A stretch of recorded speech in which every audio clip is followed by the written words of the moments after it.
Hey guys, it's Scott here from Horse Racing Daily, and tonight we're going to talk about the potential pace scenario for the 2020 Florida Derby.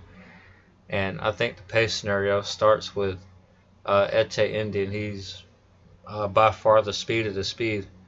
The bad news is he drew a bad outside post, and it's a short run to the first turn at Gulfstream for the mile and 16th, a mile and 1/8 races.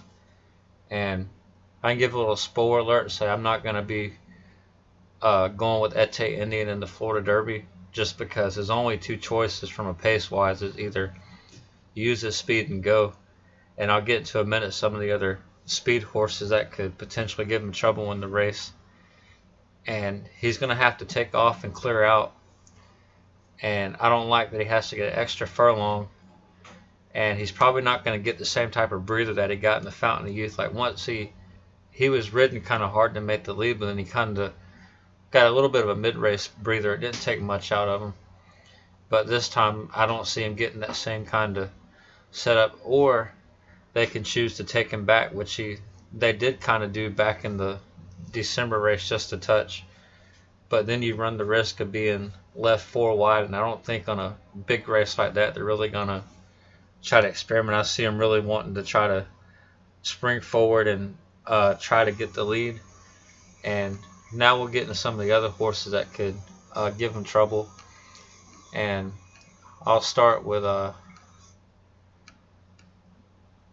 Shivaree. He's trained by Ralph Nix, and Jaramillo, he's known as the king of speed at Gulfstream, and this is a sprinter that's going to be doing a 2-turn route race, and he's shown a history of being on the front, and with the pace being just a tad bit slower for a 2-turn route race, I could see him being up and on the lead.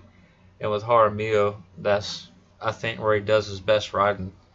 So I could see him going or trying to get to the front. And Soros, and I know it doesn't show anything about being a front runner, and this could be interesting because the owner is Eclipse Thoroughbred Partners. And if you go all the way to Independence Hall, it's Eclipse Thoroughbred Partners. So I kind of find it funny that the owner entered in 2 horses in the same race, and Independence Hall is more of a pace presser type. Maybe they take him back just a touch further, and this could potentially be a rabbit. I don't know how that's going to unfold, but I did find that kind of interesting and something to keep in mind. Governor Morris, I don't think is going to impact the pace much. He's going to be up and on, maybe pace presser to mid pack, but I don't think he's going to really press the pace. He's just going to kind of go with the flow. Ajawid is going to be taken all the way back. Tis the Law, I could see sitting mid pack, and hopefully there'll be a speed duel for him, and I don't think he's going to even need a speed duel. I really think this horse is much the best in this race, and the fast pacing I'm predicting should just help his cause that much better. Independence Hall, I could see 2 type of trips for him. One is he's going to be the pace presser that really gives Ete Indian a run for his money.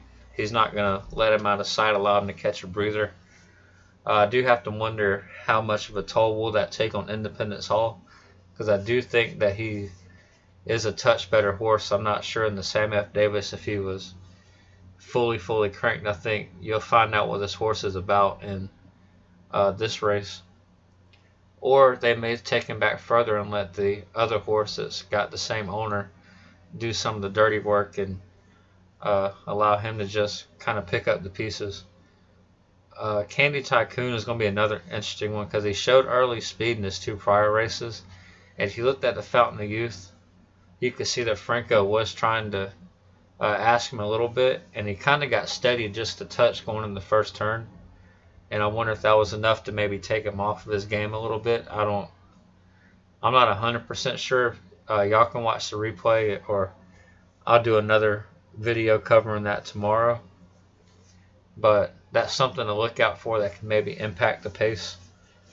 And But I just see a lot going against Ete Indian. I think it runs, everything is going to run through him. He's the speed of the speed, but I just see two separate scenarios for Ete Indian. Neither one just seems like it's going to work out too great for him. So if he was to win the Florida Derby, he'd definitely have to be much the best. But that's what I think about the potential pace scenario for the Florida Derby. Let me know in the comments section what y'all think about it, and I'll have more Florida Derby videos out tomorrow. Thanks for watching, guys.